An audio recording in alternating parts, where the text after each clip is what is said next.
Certificate ഇട്ടാണ്ടെന്നാ ദുന്യാവുന്ന ഒരാൾക്ക് നേടാനുള്ളത് 5 സർട്ടിഫിക്കറ്റാണ്. 5 certificate അത് കിട്ടിയാലെല്ലാമായി. 5 certificate.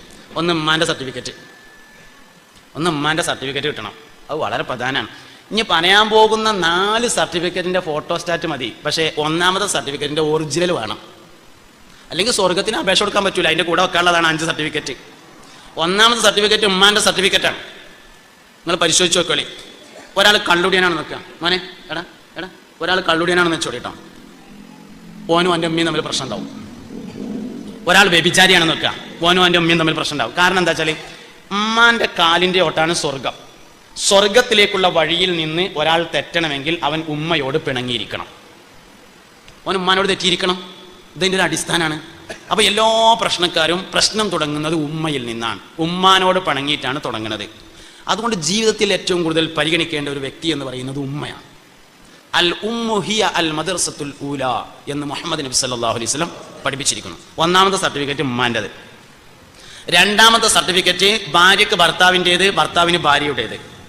3ാമത്തെ certificate 10 കൂട്ടർക്ക് ദുആക്ക് ഇജാബത്ത് ഉണ്ട് എന്ന് പറഞ്ഞതിലെ 10ാമത്തെ ആള് വൽമർഅതു സ്വാലിഹതു ലി സൗജിഹാ മൂതിയത്തുൻ ഖില്ലി വദിതമാമുഹാ. 10 ആളുകൾക്ക് ഷഡൻ ഇജാബത്തുണ്ട്. എന്ന് പറഞ്ഞാൽ ഉടനെ ഉത്തരം കിട്ടും 10 പേർക്ക്. 1 ആലിം, 2 മുത്താലിം.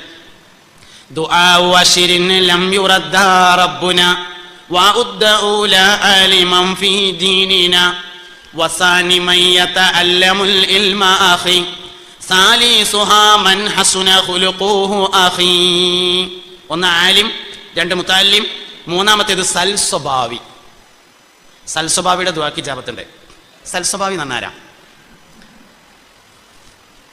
ഒരാള് സൽസ്വഭാവി ആവാൻ എത്ര കാര്യം ചെയ്യണമെന്ന് ചോദിച്ചാൽ 1000 കാര്യം ചെയ്താലും സൽസ്വഭാവി ആവണമെന്നില്ല. എന്നാൽ ഒരാൾ ദുസ്വഭാവി ആവാൻ ഒരു കാര്യം മതിയാവും. ദുസ്വഭാവി ആവാൻ ഒറ്റ കാര്യം മതി. സൽസ്വഭാവി ആവാൻ 1000 കാര്യം ചെയ്താലും മതിയാവില്ല. എന്നാൽ സൽസ്വഭാവത്തെ ഒറ്റവാക്കിൽ ഒതുക്കാവുന്ന ഒരു വാക്കുണ്ട്. എല്ലാവരും ശ്രദ്ധിച്ചോളൂ, ഞാനേ പറയാൻ പോവുകയാണ്. ഒരിക്കൽ മുസ്തഫായ നബി സല്ലല്ലാഹു അലൈഹി വസല്ലം തങ്ങളുടെ ഹദറത്തിൽ ഒരു സഹാബി വന്നു. കുറേ സമയം ഇങ്ങനെ സദസ്സിലിരുന്നു. മലമ്പ്രദേശത്ത് താമസിക്കുന്ന ആളാണ്, എപ്പോഴും വരാറില്ല. അതുകൊണ്ട് ഒഴിവിട്ടിയപ്പോൾ ഒന്ന് വന്നതാ. കുറേ സമയം ഇരുന്ന് ഉപദേശങ്ങളൊക്കെ കേട്ട് പോകാൻ സമയത്ത് അദ്ദേഹം ഒരു ചോദ്യം ചോദിച്ചു. അള്ളാഹുവിൻ്റെ റസൂലേ സല്ലല്ലാഹു അലൈഹി വസല്ലം, ഇസ്ലാം എന്ന് പറഞ്ഞാൽ എന്താണെന്ന് ചോദിച്ചു. ഇസ്ലാം എന്ന് പറഞ്ഞാൽ എന്താണെന്ന് മൂപ്പർക്ക് അറിയായിട്ടല്ല ചോദ്യം, നാട്ടിൽ പോയിട്ട് പറഞ്ഞു കൊടുക്കാനാണ്. ഞാൻ എൻ്റെ നാട്ടിൽ പോയിട്ട് ഇസ്ലാം എങ്ങനെയാണ് പറഞ്ഞു കൊടുക്കേണ്ടത് എന്നാണ് ചോദ്യത്തിൻ്റെ അർത്ഥം. മുസ്തഫായ നബി സല്ലല്ലാഹു അലൈഹി വസല്ലം തങ്ങൾ പറഞ്ഞു, അദ്ദീനു ഹുസ്നുൽ ഖുലുഖി, ഇസ്ലാം ദീൻ എന്ന് പറഞ്ഞാൽ സൽസ്വഭാവമാണ് എന്ന് പറഞ്ഞു സല്ലല്ലാഹു അലൈഹി വസല്ലം. മൂപ്പര് പ്രതീക്ഷിച്ച മറുപടി ആയില്ല. പ്രതീക്ഷിച്ച മറുപടി കുറച്ചൊരു വിശാലമായ മറുപടി കിട്ടും. അത് നാട്ടിൽ പോയിട്ട് ഒന്ന് നീട്ടി വലിച്ചൊരു വയലൊക്കെ ആക്കി പറയാമെന്നാണ് കരുതിയത്. പക്ഷെ അത് ഒറ്റ വാക്കിൽ ഒതുങ്ങി. ഇസ്ലാം ദീൻ എന്ന് പറഞ്ഞാൽ സൽസ്വഭാവമാണ്. പോയില്ല, അവിടെ തന്നെ ഇരുന്നു. കുറേ കഴിഞ്ഞപ്പോൾ എഴുന്നേറ്റിട്ട് വേറൊരു വൈക്ക കൂടി എങ്ങനെ വന്നിട്ട് ചോദിച്ചു, മദ്ദീനു യാ റസൂലല്ലാഹ്, അള്ളാഹുവിൻ്റെ റസൂലേ ദീൻ എന്ന് പറഞ്ഞാൽ എന്താണെന്ന് ചോദിച്ചു. മുസ്തഫായ നബി സല്ലല്ലാഹു അലൈഹി വസല്ലം തങ്ങൾ പറഞ്ഞു, അദ്ദീനു ഹുസ്നുൽ ഖുലുഖി, ദീൻ എന്ന് പറഞ്ഞാൽ സൽസ്വഭാവമാകുന്നു എന്ന് പറഞ്ഞു. 2ാമതും അതേ മറുപടിയാണ്, പോയില്ല, അവിടെ തന്നെ ഇരുന്നു. 3ാം പ്രാവശ്യം ഇങ്ങനെ വേറൊരു വൈക്ക് ഇങ്ങനെ വന്നിട്ട് തല കണ്ടിട്ടിട്ട് ചോദിച്ചു, മദ്ദീനു യാ റസൂലല്ലാഹ്, അള്ളാഹിന്റെ റസൂലേ ദീൻ എന്ന് പറഞ്ഞാൽ എന്താണെന്ന് ചോദിച്ചു. മുത്തുനബി സല്ലല്ലാഹു അലൈഹി വസല്ലം തങ്ങൾ പറഞ്ഞു, അദ്ദീനു ഹുസ്നുൽ ഖുലുഖി, ദീൻ എന്ന് പറഞ്ഞാൽ സൽസ്വഭാവമാകുന്നു എന്ന് പറഞ്ഞു. ഇനി വേറൊരു മറുപടി കിട്ടൂല എന്ന് ഉറപ്പായപ്പോൾ മൂപ്പര് പോകാൻ വേണ്ടി ഒരുങ്ങി. പോകുകയാണെന്ന് കണ്ടപ്പോൾ നബി തങ്ങൾ ഇങ്ങോട്ടനെ വിളിച്ചു. എന്നിട്ട് ചോദിച്ചു, വമാ ഹുസ്നുൽ ഖുലുഖി, സൽസ്വഭാവം എന്താണെന്ന് നിനക്ക് മനസ്സിലായോ എന്ന് ചോദിച്ചു. അപ്പോൾ പറഞ്ഞു, അല്ലാഹു റസൂലുഹു അഅലം, അള്ളാഹ്ക്കും അവൻ്റെ റസൂലിനും അറിയാം എന്ന് പറഞ്ഞപ്പോൾ പറഞ്ഞു, ലാ തഗ്ളബ് അഹദാ, നീ ആരോടും ദേഷ്യപ്പെടാതിരിക്കലാകുന്നു സൽസ്വഭാവം. നമ്മളാരും ചായറിൽ പേരേന് ചൂടാകണത് ഈ ഹദീസ് അറിയാത്തതുകൊണ്ടൊന്നല്ല. ഇതേമാതിരി അറബി വാക്ക് പറയാൻ നിങ്ങൾക്ക് അറിയില്ല എന്ന് വിചാരിക്കാം. എന്നാലും ദേഷ്യപ്പെടാൻ പാടില്ല എന്ന് അറിയാത്തതുകൊണ്ടൊന്നല്ല. ഇൽമായി നിലകൊണ്ടതുകൊണ്ട് ഒരു കാര്യമില്ല. ഇൽമ ഹാലാവണം. നമ്മുടെ വിവരം നമ്മുടെ ജീവിതത്തിൻ്റെ ഭാഗമാകുമ്പോൾ മാത്രമേ കാര്യമുള്ളൂ. വിവരമായി നിലനിന്നതുകൊണ്ട് ഒരു കാര്യമില്ല. നമ്മുടെ ജീവിതത്തിൻ്റെ ഭാഗമായി മാറണം. സൽസ്വഭാവത്തെ ഒറ്റവാക്കിൽ ഒതുക്കാം. നീ ആരോടും ദേഷ്യപ്പെടരുത്. ലാ തഗ്ളബ് അഹദാ. ഇന്നത്തെ ക്ലാസ്സിന്ന് നിങ്ങൾ ഈ ഒരൊറ്റ ഹദീസ് പഠിച്ചാൽ നമുക്ക് ഇന്നത്തെ ദിവസം മുതലായി. ഒരു പ്രശ്നവുമില്ല, എല്ലാ പ്രശ്നവും ഈ ഒരൊറ്റ ഹദീസ് കൊണ്ട് തീർന്നു. ലാ തഗ്ളബ് അഹദാ, ദീൻ എന്ന് പറഞ്ഞാൽ എന്താന്ന് ചോദിച്ചപ്പോ നീ ആരോടും ദേഷ്യപ്പെടാതിരിക്കലാകുന്നു എന്ന് മുഹമ്മദ് നബി. പക്ഷെ ഞാൻ അത് പറയുമ്പോൾ ഒരു പ്രശ്നമുണ്ട്. ആണുങ്ങൾക്കൊക്കെ തോന്നുന്നുണ്ടാവും അവിടെ ഇരുന്ന് കേക്കടി. ഓർക്ക് തോന്നുന്നുണ്ടാവും ചുരുളിച്ചിങ്ങനെ കേട്ടോളി. ആർക്കും ഇത് അവനാനോടാന്ന് തോന്നണില്ല. ഇതന്നെ പ്രശ്നം. ഞാൻ ഈ പറഞ്ഞത് നിങ്ങളോടാണ്, നിങ്ങൾക്ക് ഇതുവരെയും തോന്നിയിട്ടില്ല. അതൊരു വലിയ പ്രശ്നമാണ്. പെണ്ണുങ്ങളോട് വേറെ പറഞ്ഞു, ആണുങ്ങളോട് വേറെ പറഞ്ഞു. ഞാൻ ഈ ഇരിക്കുന്ന മുഴുവൻ ആൾക്കാരോട് പറഞ്ഞത്, സൽസ്വഭാവികളാവണം എന്ന് നിങ്ങൾക്ക് ആഗ്രഹമുണ്ടെങ്കിൽ ദേഷ്യപ്പെടൂല എന്ന് തീരുമാനിക്കണം. എന്നെ ആർക്കും ദേഷ്യം പിടിപ്പിക്കാൻ കഴിയില്ല എന്ന് ഞാൻ തീരുമാനിച്ചാൽ ഒരാൾക്ക് അതിന് കഴിയില്ല. 100% ഉറപ്പാണ് കഴിയില്ല എന്നുള്ളത്. നമ്മൾ ആദ്യം തന്നെ തീരുമാനിച്ചു വെച്ചിരിക്കണം, എന്തേ ഞാൻ കുറച്ച് ദേഷ്യമുള്ള ആളാണ്. ആ തീരുമാനം എപ്പോൾ മാറ്റിയോ അന്ന് മുതൽ നിങ്ങൾ ദേഷ്യമില്ലാത്ത ആളാവും. ആ തീരുമാനം മാറ്റിയാൽ മതി, ഒരു പ്രശ്നമില്ല. ആ തീരുമാനം മാറ്റിയാൽ മാറും. നമ്മൾ ആദ്യം തന്നെ ഞാൻ ദേഷ്യമുള്ള ആളാന്ന് തീരുമാനിച്ചു വെക്കരുത്. അയോഗ്യതകളെ യോഗ്യതയായി മനസ്സിലാക്കരുത്. ഷുഗർ ഉണ്ട് എന്ന് പറഞ്ഞത് നമ്മൾ യോഗ്യതയായിട്ടാണ് കാണുന്നത്. കുറച്ചൊക്കെ ഉണ്ട്, 250 കുറച്ചൊക്കെ ഉണ്ട്. ഭയങ്കര യോഗ്യതയല്ലേ മുമ്പ് ഞാൻ പറഞ്ഞേ. ബൈപ്പാസ് കഴിഞ്ഞു എന്നൊക്കെ എത്ര അഭിമാനത്തിലാണ് പറയാന്നറിയാം. രോഗികൾ രോഗികളായി തുടരുന്നതിൻ്റെ കാരണം അവർ രോഗിയായി തുടരാൻ ആഗ്രഹിക്കുന്നുണ്ട് എന്നതാണ്. ദണ്ണം മാറാത്തതിൻ്റെ കാരണം ദ്വാരക്കാത്തതോ മജ്ലിസിനൂർക്ക് പൈസ കൊടുക്കാത്തതോ ഒന്നുമല്ല. രോഗിയായി തുടരുന്നതിൻ്റെ കാരണം രോഗിയായി തുടരാൻ അവൻ ആഗ്രഹിക്കുന്നുണ്ട്. ആശുപത്രിയുടെ പേര് വലുതാകുന്നതിനനുസരിച്ച് അഭിമാനമുണ്ട്. എന്നാ അഭിമാനം മാറുന്നുണ്ടോ അന്നേ ദണ്ണം മാറുള്ളൂ. അസുഖത്തിൽ നമ്മൾ അഭിമാനം കണ്ടെത്തുന്നുണ്ട്, അത് വലിയൊരു പ്രശ്നമാണ്. കുറച്ചൊക്കെ ഷുഗർ ഉണ്ട്, കൊളസ്ട്രോൾ ഉണ്ട് എന്ന് പറഞ്ഞത് ഭയങ്കര അഭിമാനമാണ്. ചായക്ക് മധുരം വേണ്ടാന്ന് പറഞ്ഞത് ഭയങ്കര അഭിമാനത്തിലാ പറയാ. കോഴി വേണ്ടാന്ന് ഭയങ്കര അഭിമാനത്തിലാ പറഞ്ഞത്. അത് നമ്മൾ മനസ്സിലാക്കാത്തതുകൊണ്ടാണ്. ഹലാല എല്ലാ ഭക്ഷണവും തിന്നാൻ പറ്റണം, കുറച്ച് തിന്നാൻ മതി എന്ന് മാത്രം. മൂക്കറ്റം തിന്നാൻ ഒരു സാധനം പറ്റൂല. ഒരാൾ മൂക്കറ്റം തിന്നാൻ തീരുമാനിച്ചാൽ കാബേജും പറ്റൂലല്ലോ, ഉള്ളിയും പറ്റൂല. വള്ള നിറച്ച് ഉള്ളി തിന്നാനൊന്നും പാടില്ല. ഉള്ളി നല്ല സാധനം തന്നെയാണ്, പക്ഷെ ഉള്ളിക്കും ചില കുഴപ്പങ്ങളുണ്ട്. വള്ള നിറച്ച് തിന്നാൽ കോഴിക്ക് എന്തെല്ലാം പ്രശ്നങ്ങളുണ്ടോ ആ പ്രശ്നമൊക്കെ ഉള്ളിക്കുണ്ട്. ആ ക്യാമറ അവിടെ ഉള്ളതൊരു പ്രശ്നം. അല്ലെങ്കിൽ ഞങ്ങൾക്ക് ശരിക്കും മനസ്സിലാകുന്ന രൂപത്തിൽ കോഴിയുടെ പ്രശ്നം എന്താണെന്ന് പറഞ്ഞു തന്നീന്നു. ഇപ്പം ഏതായാലും മനസ്സിലായല്ലോ ആ പ്രശ്നം ഉള്ളിക്കുണ്ട്. ഇപ്പം ഏതായാലും മനസ്സിലായല്ലോ ആ പ്രശ്നം ഉള്ളിക്കുണ്ട്. അതുകൊണ്ട് ഒരു പരിധി വരെ അതും തിന്നാൻ പാടുള്ളൂ. ഇനി ഇതിലേറെപ്പം അത് മനസ്സിലാകുന്ന രൂപത്തിൽ എങ്ങനെ ഞാൻ പറയാം? കുട്ടികളിലുണ്ട് അത്രേ പറയാൻ പറ്റുള്ളൂ. ഇപ്പം ഏതായാലും മനസ്സിലായല്ലോ. അതന്നെ സംഗതി. അപ്പൊ ആ പ്രശ്നം ഉള്ളിക്കുണ്ട്. അപ്പൊ അതും ധാരാളം തിന്നാനൊന്നും പറ്റൂല. എല്ലാ സാധനവും തിന്നാൻ കുറച്ച് തിന്നാലേ മിൻ ബഖലിഹാ വഖിസ്സാഇഹാ വഫൂമിഹാ വഹദസിഹാ വബസലിഹാ എല്ലാം തിന്നാം. അല്പം തിന്നാണെങ്കിൽ ഒന്നും തിന്നാൻ പറ്റൂല തോനെ തിന്നാല്. ഇതാണ് അതിന്റെ തിയറി എന്ന് പറയുന്നത്. അപ്പോൾ എല്ലാ ഭക്ഷണവും കഴിക്കാൻ നമുക്ക് പറ്റണം. ഹലാലായ എല്ലാ ഭക്ഷണവും തിന്നാൻ പറ്റണം. കുറച്ച് തിന്നാൽ മതി എന്ന് മാത്രം. എല്ലാ സാധനം കൊടുന്ന ചൊക്കെ രസം തിന്നുക, അതാണ് അതിന്റെ ശരിയായ രീതി എന്ന് പറഞ്ഞത്. അപ്പൊ നമ്മൾ രോഗമുണ്ട് എന്നതിൽ അഭിമാനം കാണരുത്. അഭിമാനം കണ്ടാൽ ആ രോഗം നിലനിൽക്കും, അത് മാറിപ്പോവില്ല. രോഗങ്ങൾ 3 തരത്തിലുണ്ട്. ഒന്ന് രക്ഷാരോഗങ്ങളുണ്ട്, ഒന്ന് ശിക്ഷാരോഗങ്ങളുണ്ട്. സാധാരണക്കാരായ ആളുകളെ സംബന്ധിച്ച് വരുന്ന രോഗങ്ങൾ മിക്കവാറും ശിക്ഷാരോഗങ്ങളാണ്. അപ്പൊ നമ്മൾ പറയല്ലോ 2 ദിവസമായിട്ട് ഭയങ്കര പനിയിരുന്നു എന്ന് പറയല്ലോ. വാസ്തവത്തിൽ പനി ശിക്ഷാരോഗമാണ്. അൽഹുമ്മ ഫൈഉ മിൻ ഫൈഇ ജഹന്നം എന്ന ഹദീസിൽ നസ്സാണ്. പനി എന്ന് പറയുന്നത് നരകത്തിന്റെ തീജ്വാലകളിൽപ്പെട്ട ഒരു ജ്വാലയാകുന്നു എന്നത് നസ്സായി ഹദീസിൽ കിടക്കുന്നുണ്ട്. അതുകൊണ്ട് പനി ശിക്ഷാരോഗമാണ്. 2 ദിവസമായിട്ട് ഭയങ്കര പനിയായിരുന്നു എന്ന് എന്തിനാണ് നമ്മൾ അഭിമാനത്തോടെ പറയണത്? അത് അഭിമാനത്തോടെ പറയേണ്ട കാര്യമില്ലല്ലോ. എനിക്ക് നടുമ്പുറത്ത് കൂടെ 2 തല്ലാണ് കിട്ടിയെന്ന് നമ്മളാരെങ്കിലും അഭിമാനത്തോടെ പറയലുണ്ടോ? അത് കിട്ടിയാൽ തന്നെ ആരോടും ഉണ്ടായിരിക്കല്ലേ ചെയ്യണത്. കാരണം അത് ശിക്ഷയാണ്, അത് കിട്ടാൻ പാടില്ലാത്തതായിരുന്നു. അതുകൊണ്ട് പറയില്ല. പനി ശിക്ഷാരോഗമാണ്. അപ്പൊ രോഗങ്ങൾ 2 തരത്തിലുണ്ട്. ഒന്ന് ശിക്ഷാരോഗമുണ്ട്, ഒന്ന് രക്ഷാരോഗമുണ്ട്. രക്ഷാരോഗം നമുക്ക് ആർക്കും ഉണ്ടാവില്ല. അത് അമ്പിയാക്കൾ, ഔലിയാക്കൾ എന്നിവർക്ക് ദറജ ഉയർത്താൻ വേണ്ടി നൽകപ്പെടുന്ന രോഗമാണ്. അപ്പോൾ ഞാൻ പറഞ്ഞെന്താ വെച്ചാല് ദണ്ണുണ്ട് എന്നുള്ളതിൽ അഭിമാനം കാണണ്ട. എന്ന് അസുഖമുണ്ട് എന്നതിൽ അഭിമാനം അവസാനിക്കുന്നു, അന്ന് ആ ദണ്ണം മാറിപ്പോകും. ഫക്കീറായി തുടരുന്നതിന്റെ കാരണം ഫക്കീറായി തുടരാൻ ആഗ്രഹിക്കുന്നുണ്ട് എന്നുള്ളതാണ്. അതായത് 25,000 സക്കാത്ത് പിരിക്കാൻ പോയി. പെരേ കൂടെ ഒക്കെ കയറി സക്കാത്ത് പിരിച്ചു. എണ്ണി വെക്കുമ്പോൾ കുറച്ച് കായൊക്കെ ഉണ്ട്. അപ്പം അങ്ങനെ മനസ്സിൽ പറഞ്ഞു, പഠിച്ചോനെ ഇക്കൊല്ലത്തെ 25,000 സക്കാത്ത് കിട്ടിയത് വളരെ കുറവാണ് റബ്ബേ. അടുത്ത കൊല്ലത്തെ 25,000 എനിക്ക് കുറച്ച് തോനെ സക്കാത്ത് തരണേ അല്ലാന്ന് മനസ്സിൽ. എന്താ അതിൻ്റെ അർത്ഥം? അടുത്ത കൊല്ലത്തെ 25,000 ഇന്നെ ഫക്കീറായി നിലനിർത്തണേന്നാണ് അതിൻ്റെ അർത്ഥം. പിന്നെ എങ്ങനെ ഓൻ്റെ പെരപ്പണി തീരാ? എനിക്ക് നിങ്ങൾ സക്കാത്ത് തരണ്ട എന്ന് ഏത് വർഷത്തിലാണോ പറഞ്ഞത് ആ വർഷത്തിലാണ് ഞാൻ കാറ് വാങ്ങിയത്. ഹക്ക് എനിക്ക് ഇങ്ങോട്ട് നടേണ്ട കാര്യമൊന്നുമില്ല, നിങ്ങൾ വരേണ്ട കാര്യമില്ല. എനിക്ക് നിങ്ങൾ സക്കാത്ത് തരരുത്, എനിക്ക് സക്കാത്തിന് അവകാശമില്ല എന്ന് തോന്നുന്നുണ്ട് എന്ന് ഞാൻ ഏത് വർഷത്തിലാണോ പറഞ്ഞത് ആ കൊല്ലം കാറ് വാങ്ങിയിട്ടുണ്ട്. ഞാനീ പറഞ്ഞൊക്കെ എൻ്റെ അനുഭവങ്ങളാണ്.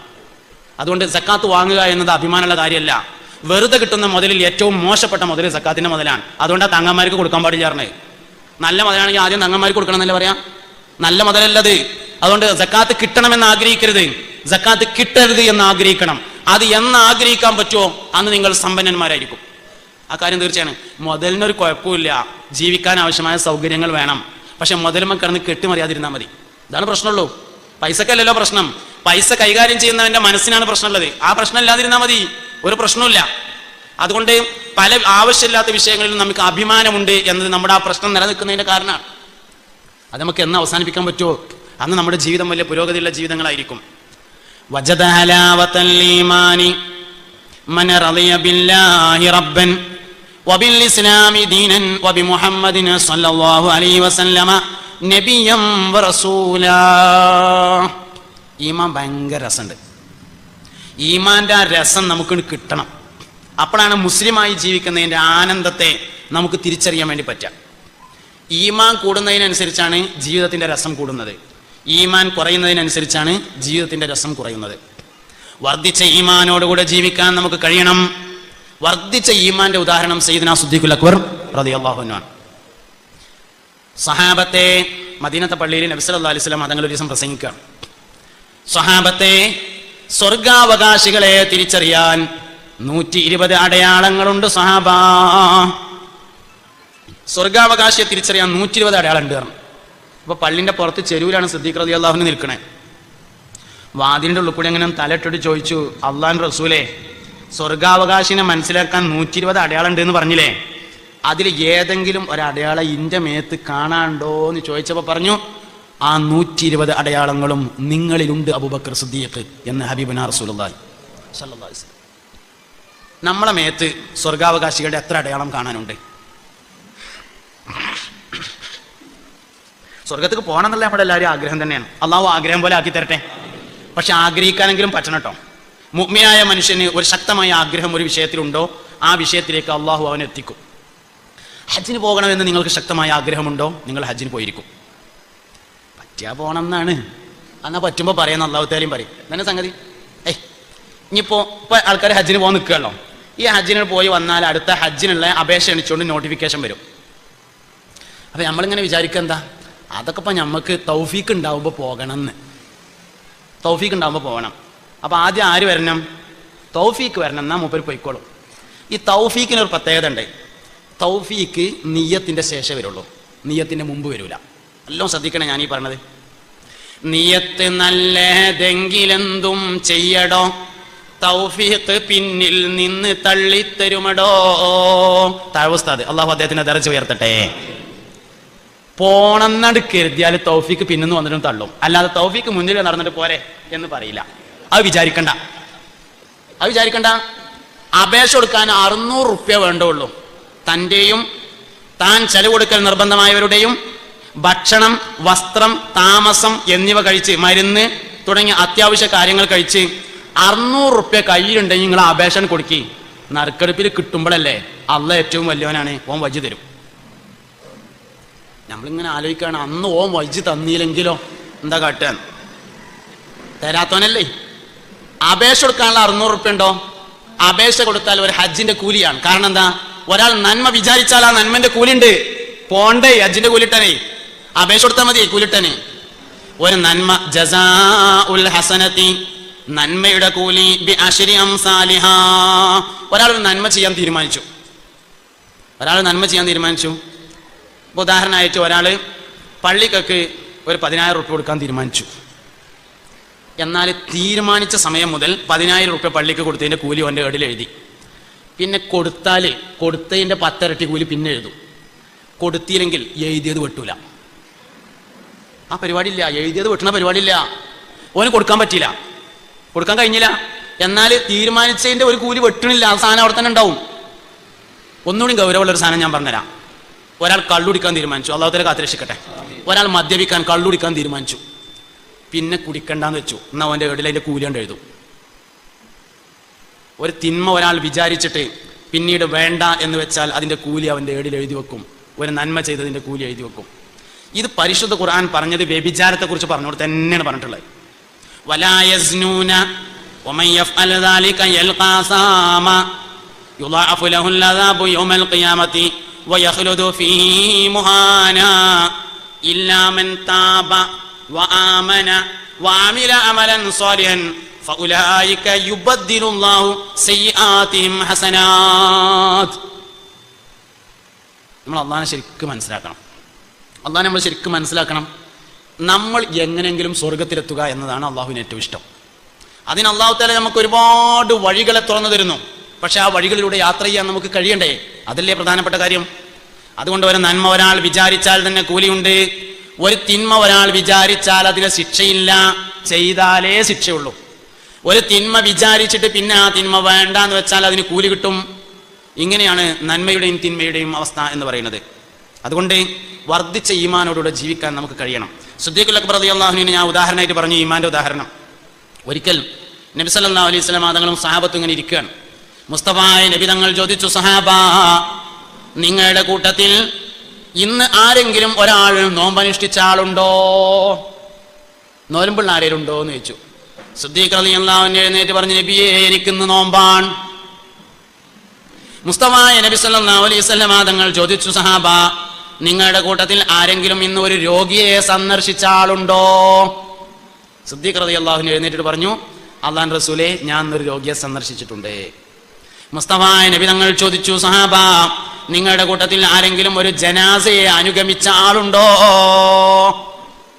ഇന്ന് ആരെങ്കിലും ഒരു മയ്യത്തിന്റെ ഒപ്പം പോയ ആളുണ്ടോ എന്ന് ചോദിച്ചു. സിദ്ദീഖ് റളിയല്ലാഹു അൻഹു എഴുന്നേറ്റ് പറഞ്ഞു, നബിയെ, ഞാൻ ഇന്നൊരു ജനാസയെ അനുഗമിച്ചിട്ടുണ്ട്.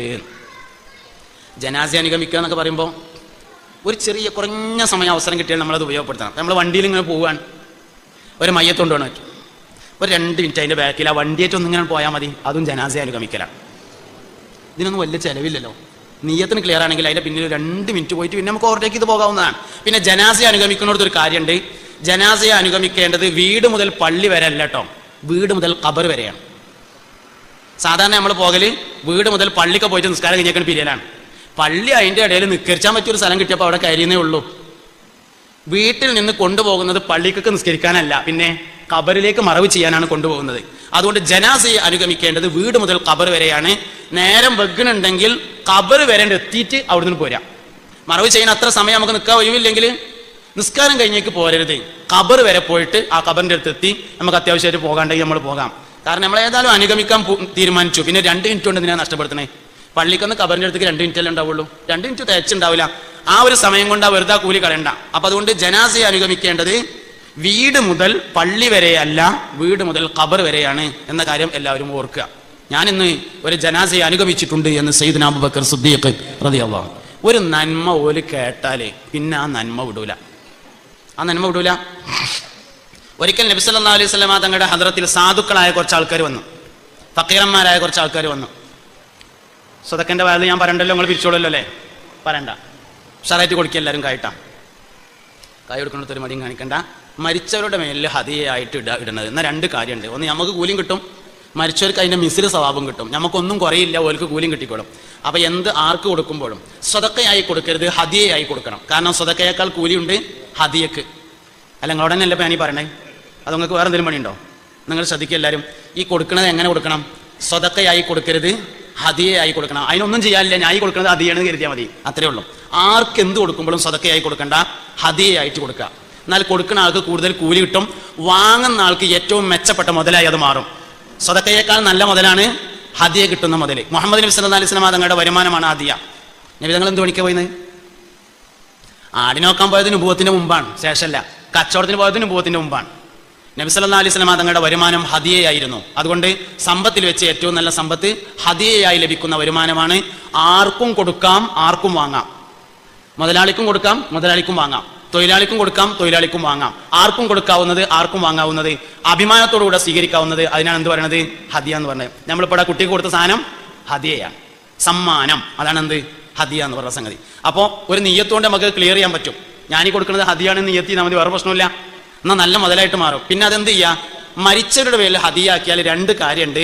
അഹ്ലുസുന്നത്തി വൽ ജമാഅയുടെ വിശ്വാസം അനുസരിച്ച് കൊടുത്ത ആൾക്ക് കൂലി കിട്ടും, കൊടുത്ത ആൾക്ക് ഒന്നും കുറയാതെ മരണപ്പെട്ടവർക്ക് അതിന്റെ മിസ്ലി സവാബും കിട്ടും. അപ്പൊ അതുകൊണ്ട് വെറുതെ കിട്ടുന്നത് കളയണ്ട, ഒക്കെ ചെറിയ ചെറിയ വ്യത്യാസം കൊണ്ട് വലിയ കൂലി നേടാം. പിന്നെ ഒരു കാര്യം പറയാനുള്ളത് എന്താ വെച്ചാൽ, മനുഷ്യന് ദറജ കൂട്ടിത്തരുന്നത് വലിയ അമലുകളല്ല, ചെറിയ അമലുകളാണ്.